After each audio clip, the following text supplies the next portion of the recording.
So don't judge my hair, okay? It's old now. I'm about to redo it soon whenever I get some time. I got kids. I do a lot. And don't mind my gray hair, okay? That's just wisdom. That's all that is. You ain't gotta be alarmed. Just wisdom.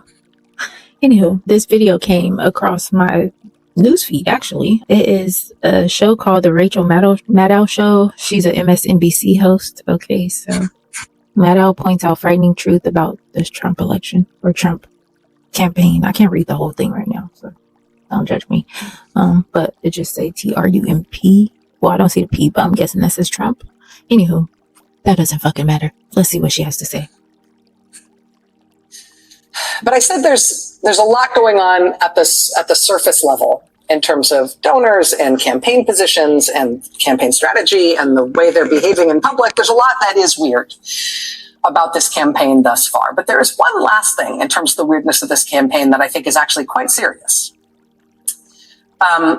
You probably heard this weekend that Donald Trump told an audience on Friday night that if they vote for him this November, if he's voted back into office this November, they will never have to vote again.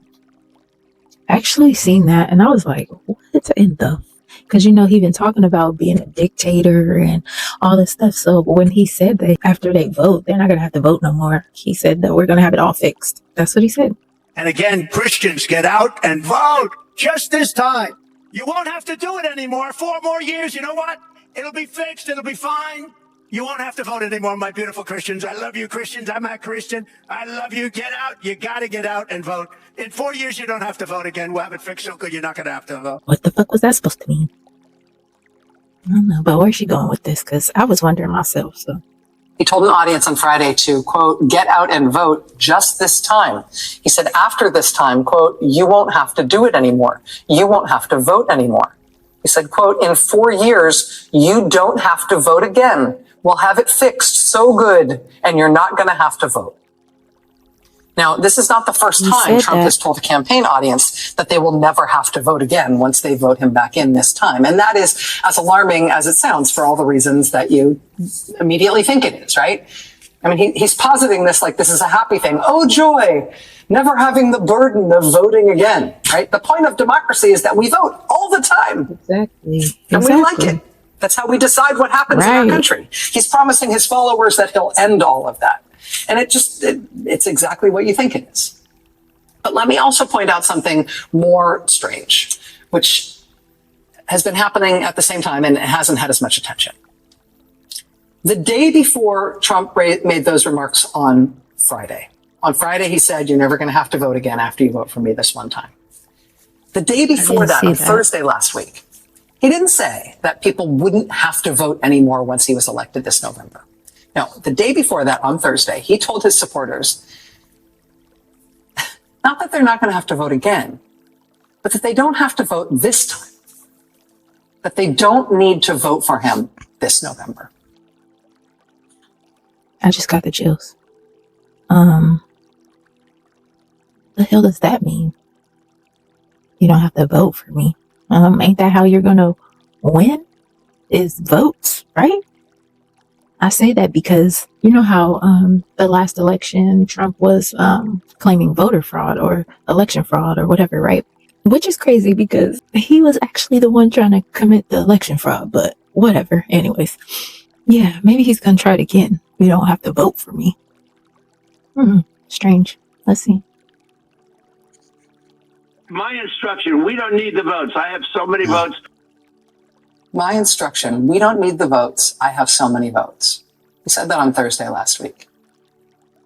And it turns out this is something, when you look, he says this all the time now. Watch.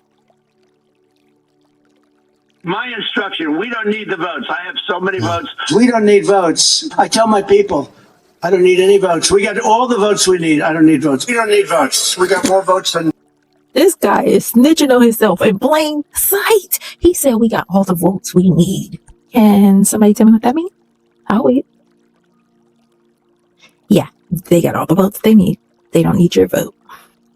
What the fuck ever that was supposed to mean. I mean, I'm pretty sure I know what it means to me, we're going to say. But tell me what this means to you. Because I am curious. Can someone give me a different perspective here? Because, yeah, let's see where this is going. Anybody's ever had. You don't have to vote. Don't worry about voting. The voting, we get plenty of votes. Don't worry about voting. Of all the weirdness around this campaign, this is a truly strange thing to tell people, right? Don't vote. I don't need your vote. I don't want your vote. I mean, all the surface level weirdness is, worth noting. Having a new position on literally anything you can think of as soon as any random rich guy tells you to. That's a weird thing. Picking the eccentric billionaire's intern for your running mate, even though you apparently had no idea who he was or what a disaster he is on television. All of this is weird. But telling voters, do not bother to vote for me. It doesn't matter if you do. I don't need your votes. That is a thing that should prick up your ears. Because what that means What is it? is that he doesn't think he needs to win the vote to win the election. He doesn't Right. think he needs to win the election in order to take power. He thinks something other than votes is going to determine whether or not he gets back in the White House. Fraud.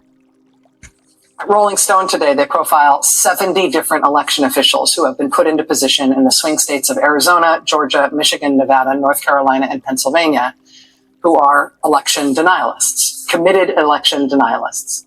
Officials that have been put in place in all of those swing states to make sure that election results, no matter what they are, do not get certified in those states this year. Quote, at least 22 of these election officials have already refused or delayed certification processes in recent elections. According to Democratic election lawyer Mark Elias, quote, I think we are going to see mass refusals to certify the election in November. Quote, Republicans are counting on not just that they can disrupt the election in big counties, they're counting on the fact that if they don't certify in several small counties, you can't certify statewide results. 70 officials in place across just the swing states. For all the surface level weird behavior and language and strange choices and incoherence and odd donors in the Republican campaign, the serious core at the heart of it is that they are not planning on the vote being counted as normal. They are not counting on the election results being tallied as normal. They are not counting on the vote. And in fact, Trump is now repeatedly saying the vote will not matter. He doesn't even want your vote. The Republicans are counting on the election results not being certified, thereby creating chaos in Washington around the results. Just like 2020, right? Just like January 6, 2021, except this time with no Mike Pence in the way and with Republican officials already in place in multiple states saying, yeah, you may not get any sort of official vote. The weirdness of this campaign is astonishing 99 days out. The dislocation from real campaigning, though, the dislocation from actually asking people for their votes, that means something. It means they are not trying to win this thing in a normal way. So 99 days out, as Democrats stand up what by all accounts looks like a juggernaut traditional campaign under Kamala Harris, are they prepared for this level of weirdness after the votes are cast? Are they ready for what's coming?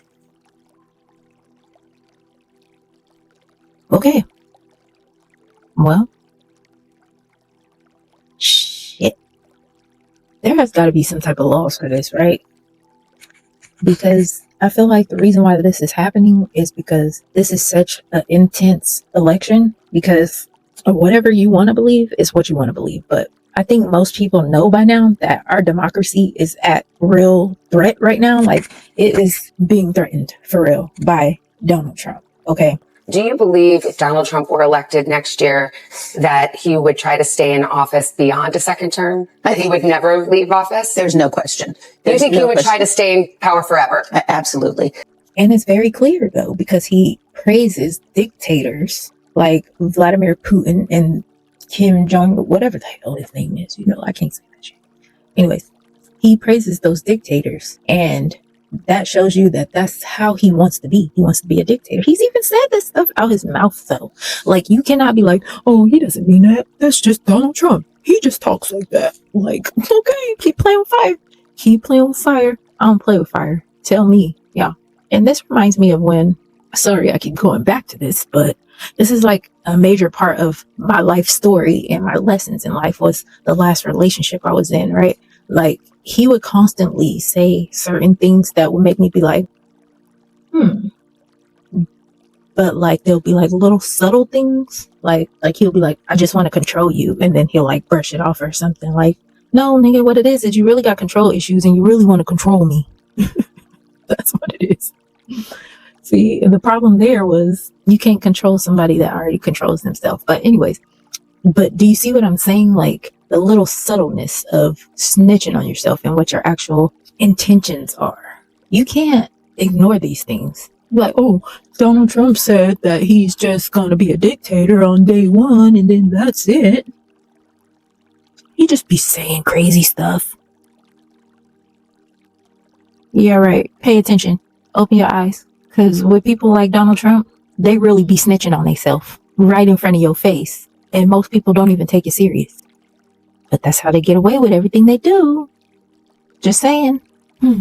That's creepy. Because he definitely tried election fraud last time.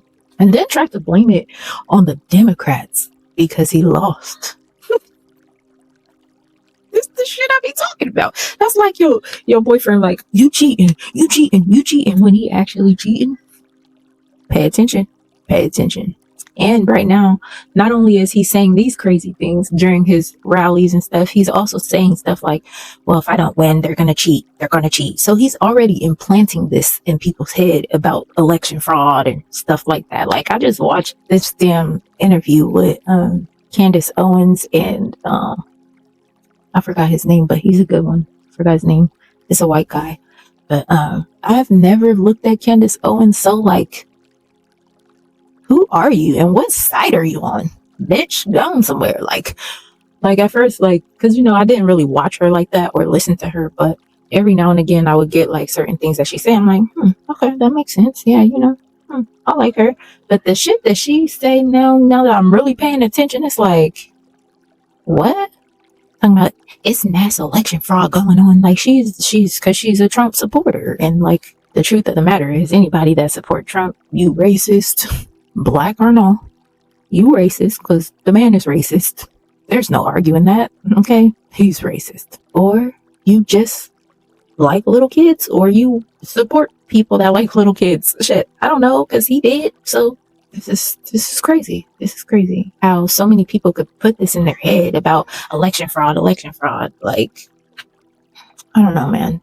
This is sad though because I really hope we're gonna get through this time. Okay, like it's crazy because when he actually won in 2016, nobody said election fraud against him when he won. When we really could have said that though, because who the fuck was listening to this nigga? If you actually heard what the hell he's saying out his mouth, it makes no fucking sense. First of all, he's not talking about anything fucking productive, and he just talks about himself all the time because that's who he is about, is himself. That's why I feel bad for like all the black people that support, but they probably just taking money for real.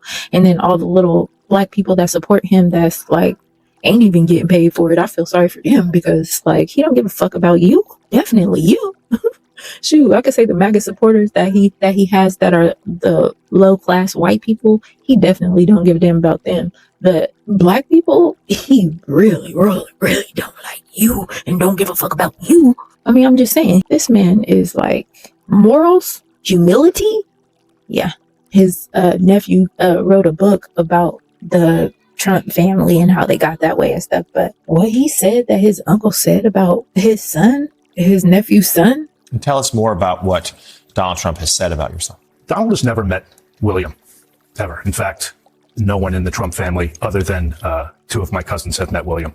So when he said what he did to me,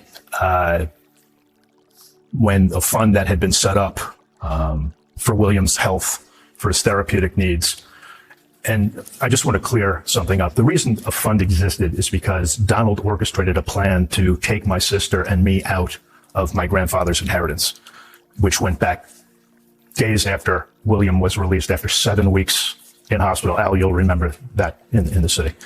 You have to understand that Donald was my trustee.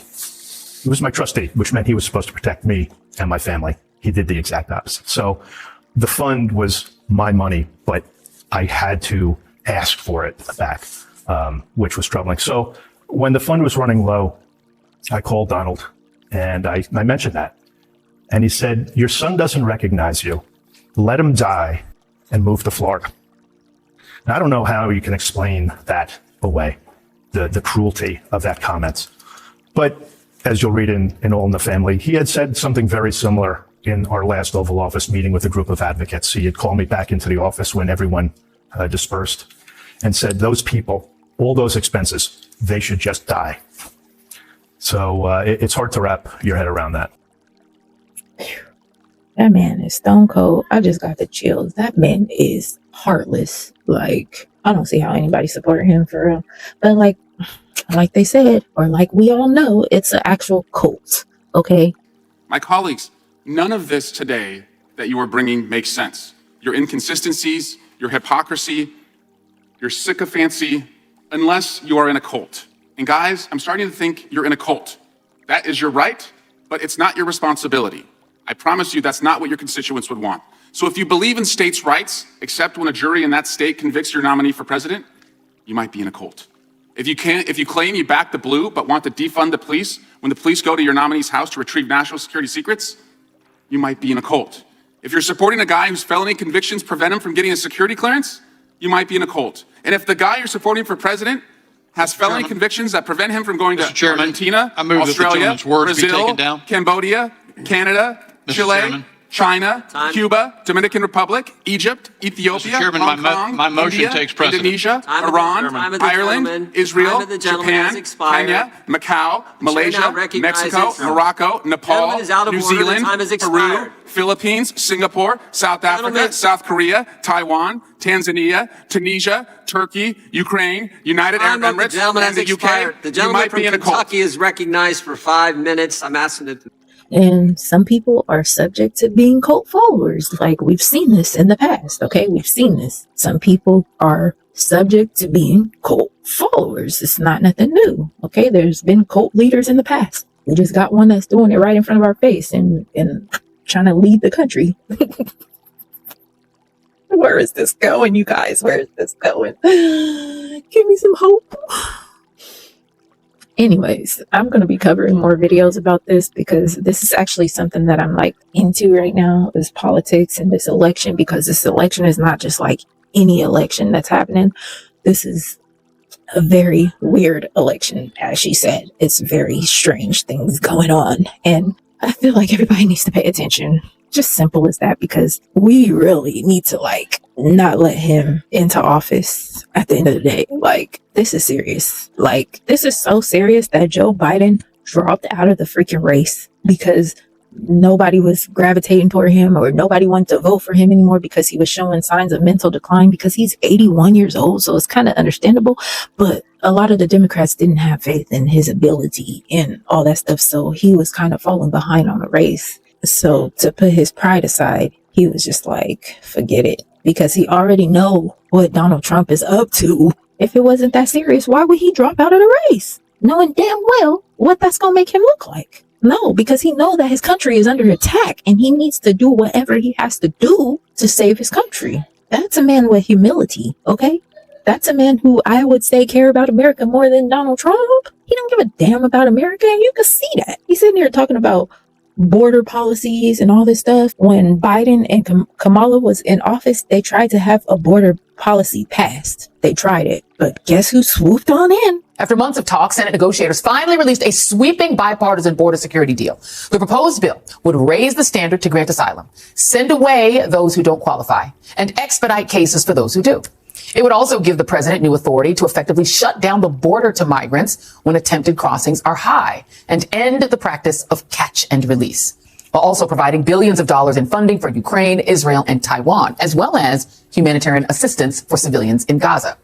But just hours after the bill was released, leading Republicans in the House said, nope, we don't want it. Almost immediately, House Speaker Mike Johnson, along with Steve Scalise and Elise Stefanik, took to social media to throw cold water on any hopes of even debating the bill. And earlier today, they released a statement putting the final nail in the coffin, writing that any consideration of this Senate bill in its current form is a waste of time. It's dead on arrival in the House. We encourage the Senate to reject it. Mr. Chairman, I can't help but reflect on what's happened in the last few months in the Senate. No one, and I mean no one, is interested in or takes seriously lectures on border security from Senate Republicans. No one. In one of the most stunning acts of political cowardice in recent American history, a bipartisan border security bill co-authored by a conservative Republican member of this committee was put forward in the U.S. Senate. It would have tightened asylum standards to stop exploitation of the asylum system. It would have surged enforcement resources to the border.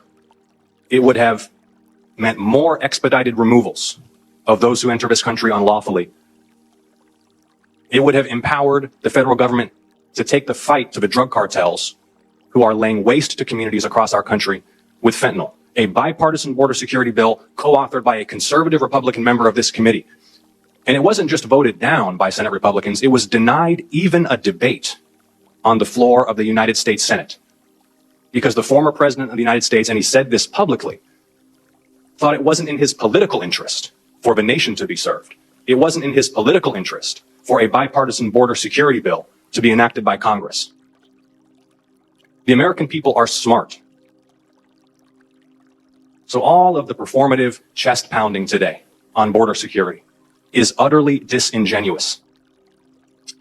When Senate Republicans abrogated their basic governing responsibility and refused even to let us debate and amend that bipartisan border security proposal. About border security. I sat in the White House, not in a classified meeting, where Republican colleagues said that we won't have Ukraine without bipartisan border security. And then you know what? We accomplished bipartisan border security. It wasn't, and it was, oh, you can shake your head all you want, but Democrats and Republicans voted for border security. And you know what? It was Donald Trump who said, don't give Biden a win. You think about that. Put that aside. This moment is now. The United States Senate, you can have all the views you want about the United States Senate, but hold them for this debate. It is now. It is about the United States House of Representatives. We have the opportunity to do what we do here, and that is to govern. And what are we doing in governing? Is that to be a world leader. And for months and months, we have been diddling around where people are dying in Ukraine. Don't talk about what weapons we want to give them. We're not giving them what they need now, and it has been months in the coming. And we ought to today, immediately, we should have picked up that Senate bill, brought it to the floor, and voted on it immediately, and we would be out of here today in doing it. Let us not rewrite what is happening. The moment is ours. And if the House of Representatives abdicates its responsibility, yes, the history will write the story, and that it is on us. When we had that moment, we said no. I, for one, will not say no. Trump swooped in and stopped it from being passed because he said it makes them look good in the election. He said it makes them look good in the election, so it makes him look bad. What does that tell you? And now the only real thing he got to say on his campaign is about immigration and the border, because he knows that if that border policy passed that they were trying to pass, he wouldn't have shit to run on. But just think about it. If you really give a fuck about America, why would he just sit there and stop it from being passed? Because it's not about America and the borders and immigration. It's about him winning. Think. Look, let me Blues Clues y'all real quick, because I don't know. Maybe who need to be Blues Clues is MAGA, because these people are literally slow. And I'll be like, really? If you are a MAGA cult follower, I must say your IQ dropped 35 points in my eyes. And that's being generous. Maybe 50. Because it's like, it's common sense. It's open your eyes, listen, pay attention here, and we can see what's going on. Doesn't take a rocket scientist. Anywho, so this is something that I'm going to be covering for a little bit because wow. Yep. If you want to see more content, if you like this content, don't forget to like and subscribe, okay? God bless America. I love you guys.